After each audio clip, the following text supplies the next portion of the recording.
इसका आंसर हमारा कितना हो जाएगा 3, इसका आंसर हमारा कितना हो जाएगा 4, इसका आंसर हमारा कितना हो जाएगा 6 और इसका आंसर कितना हो जाएगा 5। लेकिन अब आपके दिमाग में चल रहा होगा कि इंसान मशीन की तरह काम को कैसे किया। आप भी एक सेकंड में बनाइएगा। जय हिंद प्यारे साथियों, मैं आपका जुबैर सर और थारा भाई लेकर आया है कंसेप्ट सीरीज। और कंसेप्ट सीरीज में आज जो है हम लोग बिजोड़ कंसेप्ट के लेकर आए हैं। इस टाइप का जो भी क्वेश्चन होता है प्लस और माइनस वाला, जिसमें बच्चों को काफी दिक्कत होता है ना, आज आपका दिक्कत थारा भाई खत्म करेगा। और देखो डायरेक्ट आंसर देखो, इसका आंसर हमारा कितना हो जाएगा 3, इसका आंसर हमारा कितना हो जाएगा 4, इसका आंसर हमारा कितना हो जाएगा 6 और इसका आंसर कितना हो जाएगा 5।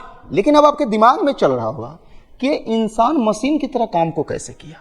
आप भी एक सेकंड में बनाइएगा, लेकिन इंतजार कीजिए, चीजों को समझिए, चीजों को सीखिए, उसके बाद जो है वादा करते हैं आपसे कि आपसे भी एक सेकंड में एक क्वेश्चन जरूर बनेगा। तो हम लोग चलते हैं कंसेप्ट की ओर और सबसे पहले कंसेप्ट को आपको हम समझाते हैं। कोई भी संख्या अगर प्लस साइन के साथ रिपीट हो, यानी प्लस प्लस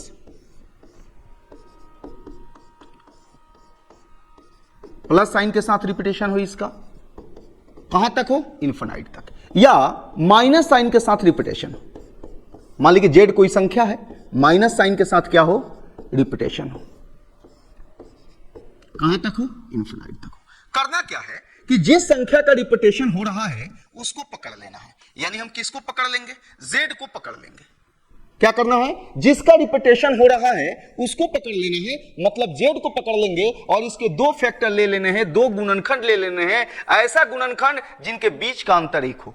कैसा गुणनखंड, ऐसा गुणनखंड जिनके बीच का अंतर एक हो, या आप ये बोल सकते हैं कि लगातार गुणनखंड ले लेना है। लगातार गुणनखंड ले लेंगे तो एक होगा बड़ा वैल्यू और एक हमारा क्या हो जाएगा, छोटा वैल्यू। एक हो जाएगा बड़ा वैल्यू, एक हो जाएगा छोटा वैल्यू। और याद रखिए कि अगर प्लस रहेगा तो बड़ा वैल्यू आंसर होगा। कौन सा आंसर होगा, बड़ा वैल्यू। अभी हम क्वेश्चन पे चलेंगे और एक सेकेंड में बताएंगे, लेकिन पहले कंसेप्ट को सीखिए, क्योंकि हम लोग कर रहे हैं कंसेप्ट सीरीज। और अगर माइनस है तो हमारा कौन सा हो जाएगा, हमारा हो जाएगा छोटा वैल्यू। बस अपने दिमाग में इस चीज को याद रखना है कि जो भी संख्या का रिपीटेशन हो रहा है उसको दो फैक्टर में तोड़ना है, लगातार फैक्टर में तोड़ना है, दो लगातार फैक्टर में तोड़ना है। अगर प्लस है तो बड़ा वैल्यू, अगर माइनस है तो छोटा वैल्यू। अब डायरेक्ट हम लोग भूखे हुए शेर की तरह क्वेश्चन पे चलते हैं और वहां पे हम लोग गर्दा उड़ाते हैं। जैसे यहां पे अगर क्वेश्चन को हम देखें तो यहां पे हमारा रिपीटेशन किसका हो रहा है, 6 का। रिपीटेशन किसका हो रहा है, 6 का। 6 को दो लगातार में तोड़ लीजिए तो एक टूटेगा 3 और एक टूटेगा 2। हम बोले हैं कि प्लस रहे, हम बोले हैं अगर प्लस रहे तो बड़ा वैल्यू आंसर होगा, हमारा आंसर हो जाएगा 3। उसी तरीके से 12 है, 12 को दो लगातार में तोड़ लीजिए तो किसमें टूटेगा, 4 और 3 में। किसमें टूटेगा, 4 और 3 में। किसमें टूटेगा, 4 और 3 में। यहां पे प्लस साइन के साथ रिपीटेशन हो रहा है तो बड़ा वैल्यू हमारा आंसर होगा, तो हमारा आंसर हो जाएगा 4। उसी तरीके से 42 को अगर आप तोड़ेंगे तो 42 2 में टूटेगा, 7 और 6 में टूटेगा। लेकिन यहां माइनस साइन के साथ रिपीटेशन हो रहा है तो हमारा आंसर कितना हो गया, 6। और इसी तरीके से अगर हम 30 को तोड़ते हैं तो दो फैक्टर हमारा लगातार 6 होगा और 5 होगा। और साइन क्या है, माइनस है, तो हम बोले जब माइनस साइन रहे तो छोटा वैल्यू आंसर होगा, और जब प्लस साइन रहे तो बड़ा वैल्यू आंसर होगा।